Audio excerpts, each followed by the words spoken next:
Ever since Arby's partnered with E-League, all our food keeps blowing up.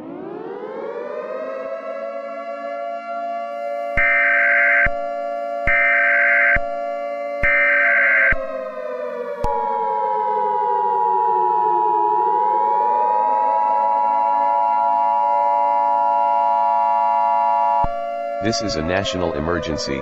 NASA has reported that in 2 hours, there will be a large 100 septillion degrees heat wave in the universe, which is predicted to cause what is known as the heat death of the universe, which means the universe, and our planet will no longer exist due to the extreme temperatures.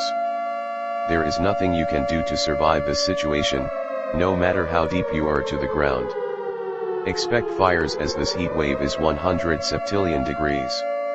Repeat, NASA has reported that in 2 hours, there will be a large 100 septillion degrees heat wave in the universe, which is predicted to cause what is known as the heat death of the universe, which means the universe, and our planet will no longer exist due to the extreme temperatures.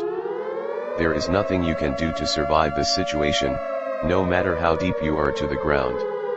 Expect fires as this heat wave is 100 septillion degrees. This will conclude the broadcast and regular programming will be ceased.